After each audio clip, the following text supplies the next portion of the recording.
Right, we're up and running on both things. What? We are good. We are very good.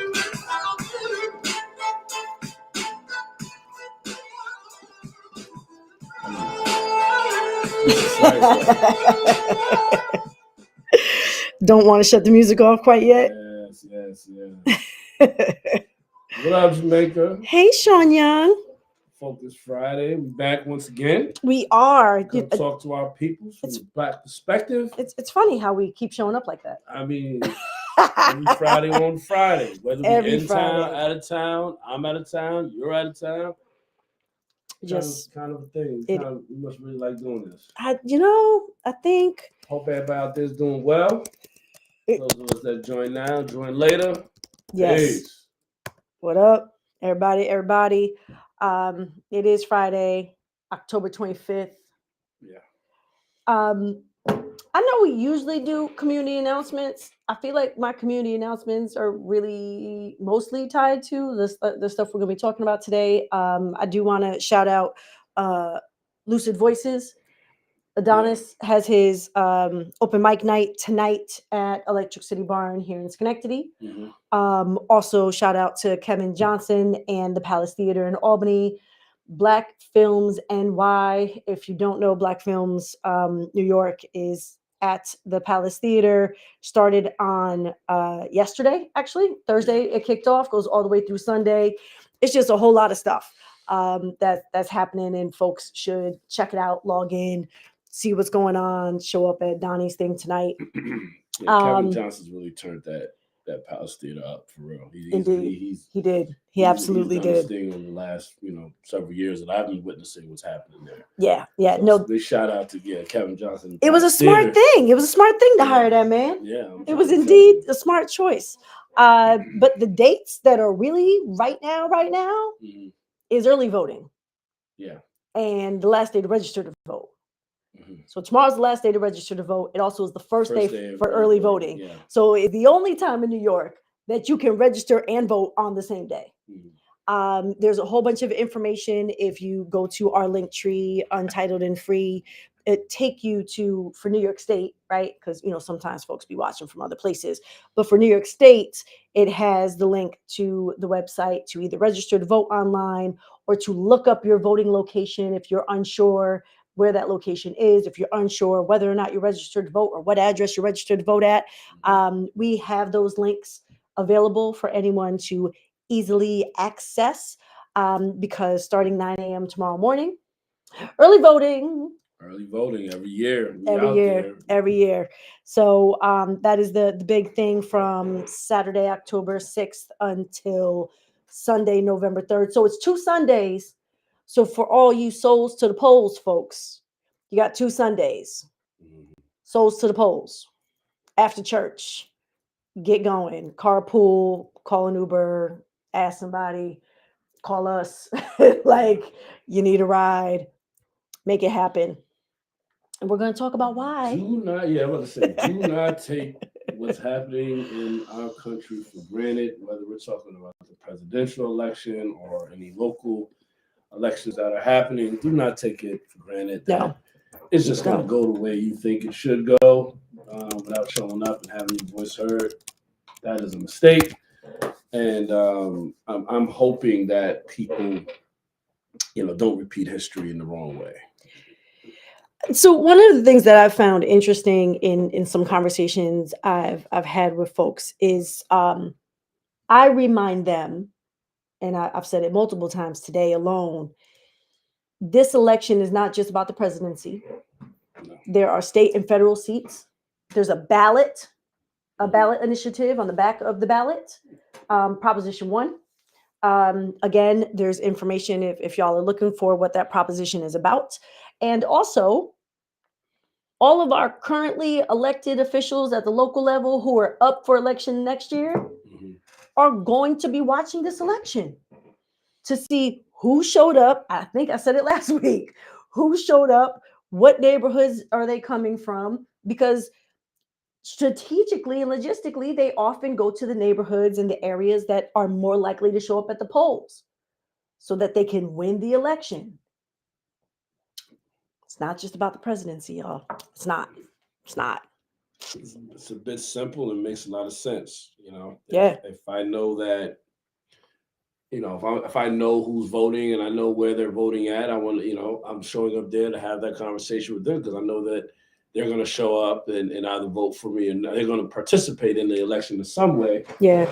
If I know a group of groups are not showing up at all, then I Why think go? that people are less likely to. Why am I going there for? You're not even going to show up to vote anyway, Yeah. right? Yeah. So I mean, it's a bit pragmatic, And sad. and sad in a lot of senses, and it's sad that the only time you ever see that type of engagement in the community is when there's election coming Well, up, really. Well, from elected, from candidates, people that are most. running for elected office Yes. or currently holding seats. Yeah. You rarely see them out in the community outside of when they have a campaign going on. Now that's not for every single person, obviously. True. I don't want to True.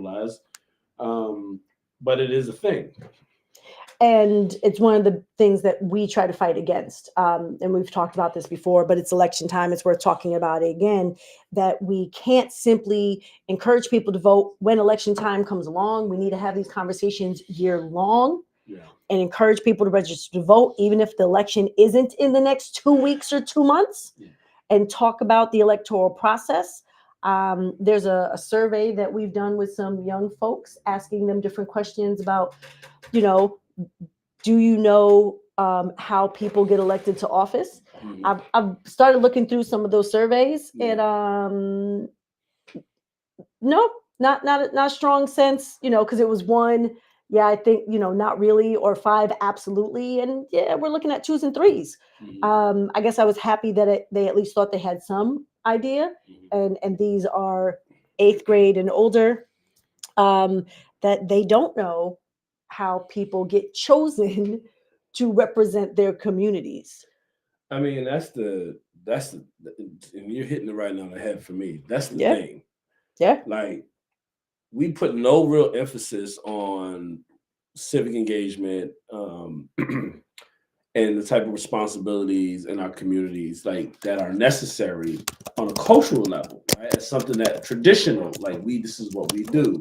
We put almost zero emphasis on it in children coming up and understanding the connection to their community, their neighborhood, who's running for office, and then expect somehow later on in life for them to just pick up the habit as if it's, you know what I mean?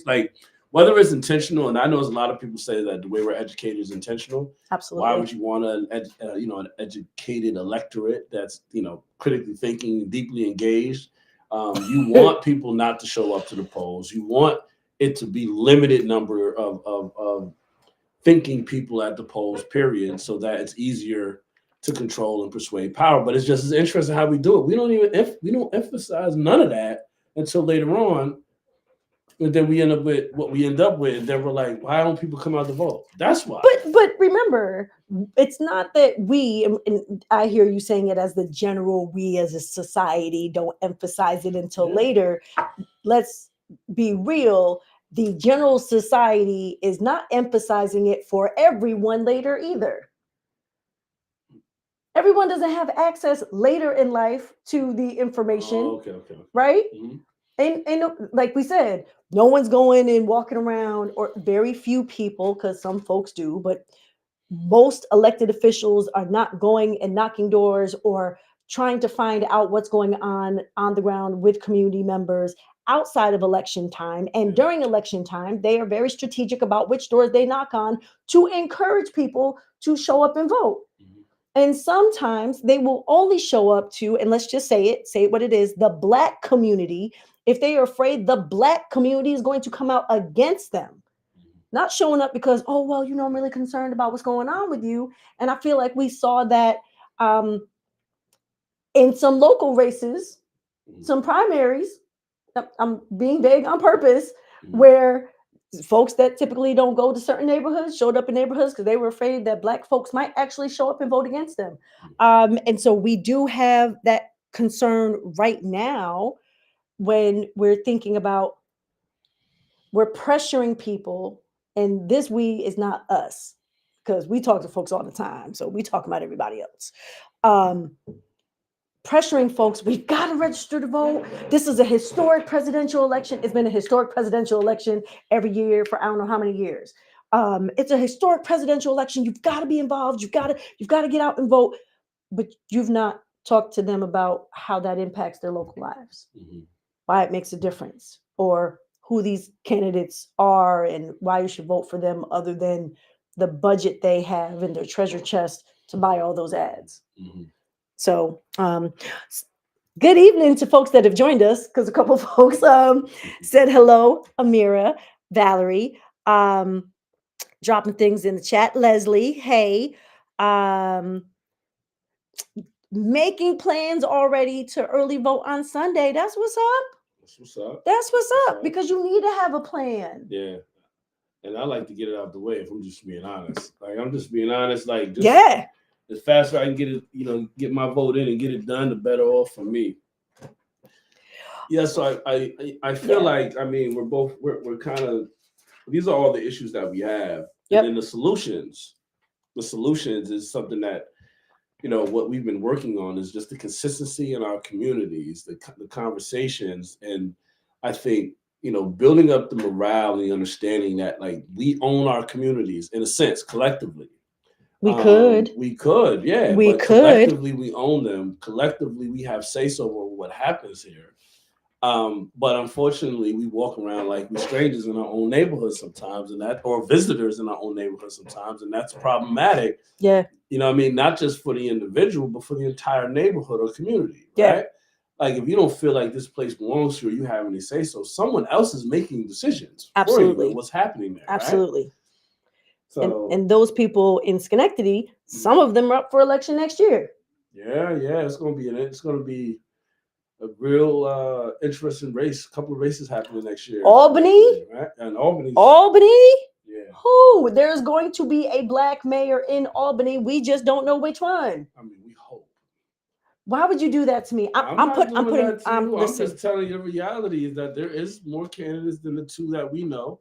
I thought it was 3. I think it's like 4 or 5. Right, but I thought there were 3 Black individuals that were running for. And there's a couple more than that. Okay. Yeah, there's a couple more than that. Because we'll get into that. We'll get into that next year. Because things can also shift and change from now until then, right? Because obviously it's shift and change with this election, with the November election. So I feel like we didn't want to do too much of a deep dive, and we probably shouldn't, because we do need to talk about what's happening locally in Schenectady and some conversations that will have an impact. But one of the things that I have struggled with and found interesting is the conversation that there are only 2 candidates, and which is the better candidate. Oh, in the presidential election, right? There's only 2 candidates, and which one's the better? And is it a lesser of 2 evils? Is it not a lesser of 2 evils? Here I go. Free Palestine, end the arms shipments to Israel, because both of those candidates, of the 2 that everyone talks about anyways, both Trump and Harris, fully support Israel. But I saw an amazing video. Ironclad relationship. I saw an amazing video by on Zeteo, the new independent media station. Yeah. That talked about language used by both candidates and how what differences there are within them. And what he said was, so I'm sharing what he said. He said that, and shared the video of Trump giving a speech not that long ago, saying that Netanyahu is not doing enough, and that Biden is tying his hands, and that if it was him, he'd give him free rein. Now, we do know that Harris has been in full support of Israel. She didn't say that. No. And there are other candidates, including Jill Stein, that in New York, there is an option to write her name in on the ballot Mhm. There have been some local organizations sharing the information about how to do write-in names during for the presidential election on the ballot, which we're going to share because access to information is important. It's not about endorsing a candidate; it's about sharing information for voters to know what their options are. Um, and Jill Stein has a completely different position on Israel and Palestine. Mhm. She says free Palestine, and she says ends, sending weapons to Israel. And additionally, the only other thing I'll say about this election Mhm.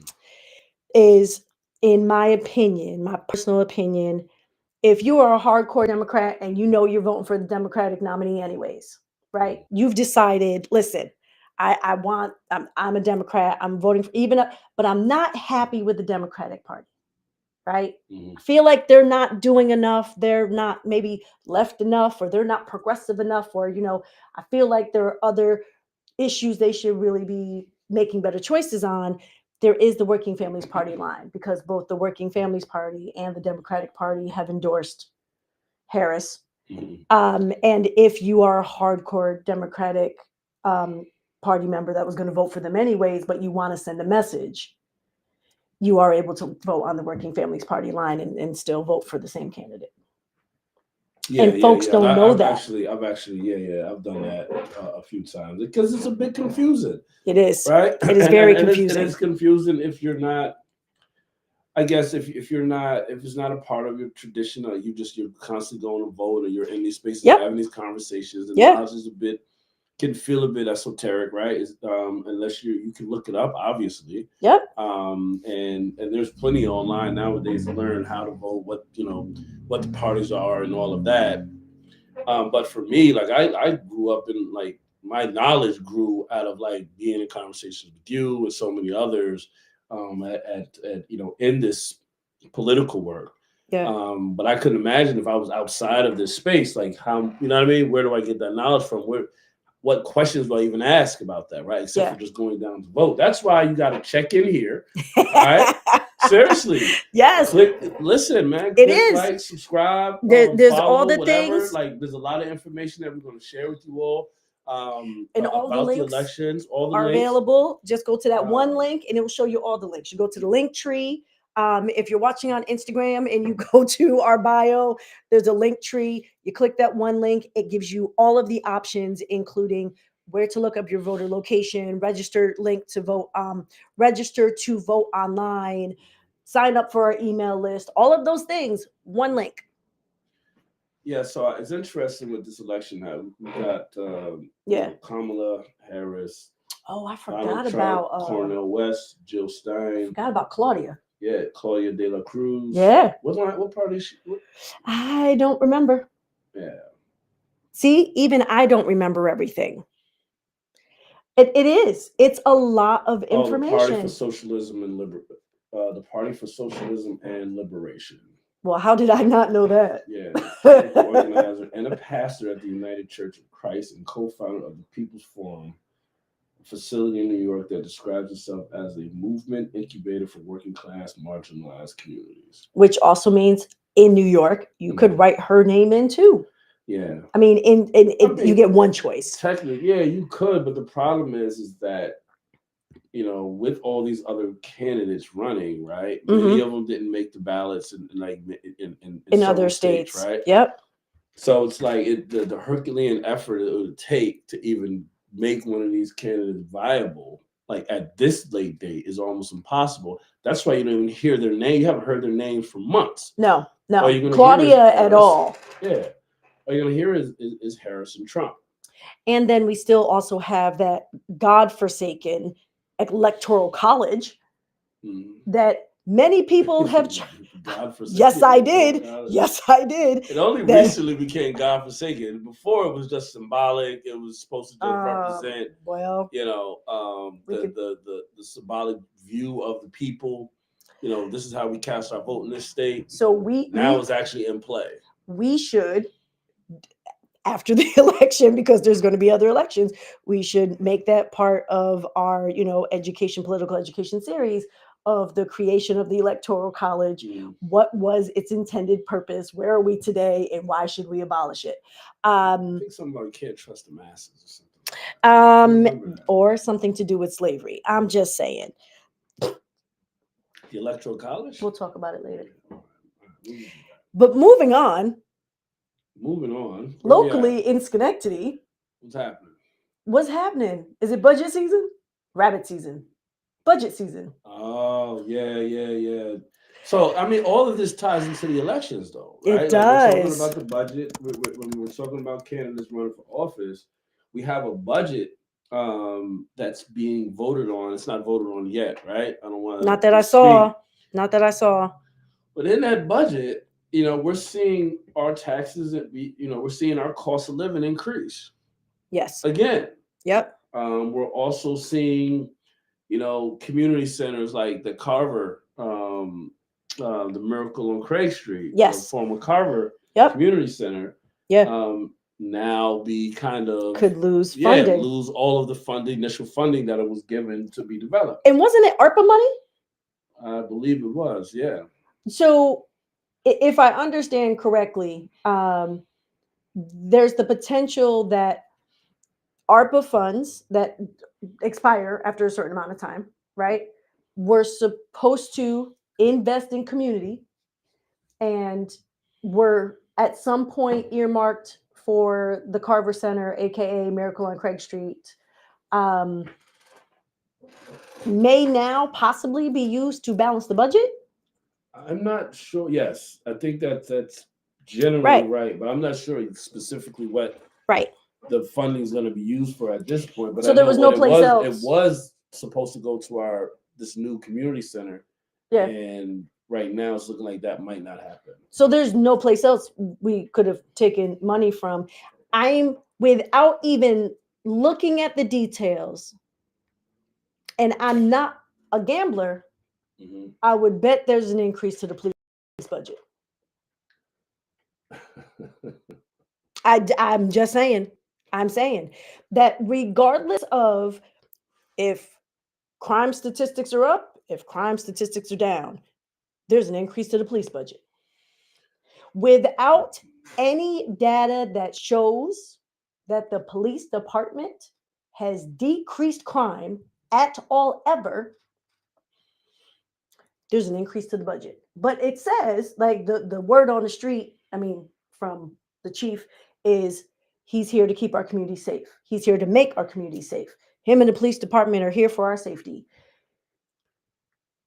Well, you're talking about a very powerful, narrative and story about what keeps us safe in our communities. Who keeps us safe? We had this conversation with some young people not too long ago, and talking about the idea that that department, that agency hasn't been in existence, forever, right? And the police didn't always exist in the way that they do here. And then the origins of the police is built up around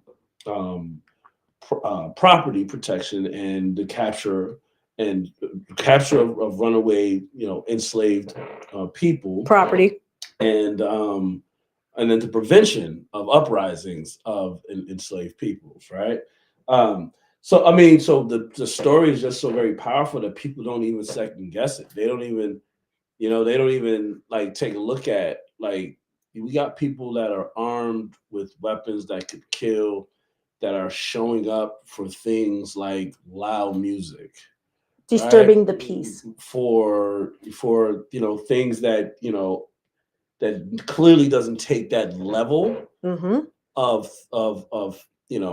approach or threat or whatever, but the role encompasses so much on the social order side of things. Yes. That law and order. We get carried away, and we're at the point now where we are so far overextended on how much money we spend on our police, on incarcerating people, on our military, etc. Yep. And yet we have, we in this country, with the police force we have, the amount of money we spend, we should be the safest country in the world, and we are not. No. Right? Not even close. No. At the same time, we spend more than anywhere else on healthcare, and we're still not, You know what I mean? It's like For where's our money profit. going? For profit Where's our money healthcare. going? Well, That's the into very But specific pockets of individuals. The same reason why those who invest in military weaponry are wealthy, because we spend such an exorbitant amount of money on military and weapons, both locally yeah, and abroad. weapons manufacturers are making a killing right now with all the No pun intended. I wasn't even thinking about that. I guess I would be, but no. In all seriousness, they're profiting heavy off the deaths of tens of thousands of people Yes. across the world, right? Not Yep. just in Gaza, but right, and specifically talking about Gaza and the transports of munitions. Yep. And money being sent to Israel to buy weapons from American Yes. arms Yeah. dealers it's insane. Yeah. But like I feel like you were going to a place where we're talking about the budget and Schenectady, our cost of living going up, taxes, etc., potentially also losing out on that community center That is needed. and then like money that could be shaved other places not being shaved. Like we're still investing in things that don't necessarily work in the way that they claim to. Yeah. But like honestly, who's gonna take that critical look and do that work, to really address that and on that level, on the city council or even county level, because we don't even get a chance to talk much about money the county. No, because we need more of us. And it's that level of civic engagement that you always talk about, right? Both in the booth and in the streets. We need that level of civic engagement for folks to be engaged and aware, to be able to show up at city council meetings, to come together and say, hey, we see this thing is happening. We're not going to let a handful of people who are profiting off of our pain make decisions. We're going to put pressure on to make sure this goes a way that benefits the larger group of people. Yeah, I love it. But it's a wonderful reality theory. is that just like we saw in the pandemic and we're seeing now in wartime, that the richest of us doubled their wealth at a time when people were losing their houses and lost their jobs, their savings, their lives. Like, you know what I mean? Yes. But so many of us were impacted by the economic crisis. The rich, they made money. Yes, and are still making money. And having the highest grossing, years in their history, from Walmart to just everybody. And in my mind, I'm just like, at what point do people be like, no, we're not going to do this, right? When does that happen? When do you get frustrated enough where you're like, I don't know? And that will be our closing question for this evening. At what point? I mean, we've talked about it a little bit, right? The fact that people are struggling to survive every single day, to then, without there being groups and organizations that can offer supports that break down those barriers, right? Make sure they're fed, they've got information, they've got transportation, they have childcare. When you are struggling to survive, you're struggling to survive. Like, that's the thing in front of you. Am I going to eat today? Can I pay my rent? Is National Grid going to shut off my power before it's cold enough that they can't shut off my power? These are real conversations and real thoughts. And so it allows for the maintenance of that status quo to keep the system in place, because there's too many people that are waiting, distracted, with their heads barely above water and in crisis. And that. But it takes all of us. Could name the pitcher or quarterback or keep us entertained. Keep the stats of a running back, like from 1995. Keep us entertained. Like it happens to work. That works very well. Yes, it does. But you're gonna keep hearing from us. We're gonna keep having these conversations and getting, and we're gonna keep it going. So you always have a place to check in. Yes. And figure out how you can plug in. Exactly. I'm relentless. Get involved. I'm relentless. Yeah, right. And shout out to Chanima. I see that you're on. Well, they can feel how they feel. Chanima and Amira are part of a leadership development group, and are taking seriously their role in civic engagement and what it is that they can do, which is absolutely amazing. Vivian is the co-chair now of the All of Us Women. Like, there are ways to plug in and be involved and to learn and to do more. And each of us has an opportunity to do that. If not with All of Us, there are other groups and organizations. Just find one, be engaged, be involved. Let's get it done. That's right. That's right. Get it That's done. Vivian. What's that? Vivian with an A, right? No, it's Vivian with Vivian. Vivien. Vivian. So Vivian with an E. Yes, Okay. not to be confused. Because that's our half hour. That's our half hour. We done already? Our half hour. But listen, anyone else that has other questions, comments, thoughts, ideas, drop them in the chat. Send us an email, untitledandfree@gmail.com. If you happen to be on Instagram, please go to the bio and click the link tree so that you can like and follow us on all of our social media stuff. Sign up for our email list. You know the same thing. Those that are already watching on YouTube or watching on Facebook. Don't assume that the algorithm is going to show up for you. Mm-hmm. Actively seek us out. Yeah. That's right. Actively seek us out. So, and like Chinima said, plug in. You got our music to go out with? I'm all set. Peace, y'all. Enjoy y'all weekend. See y'all next Friday.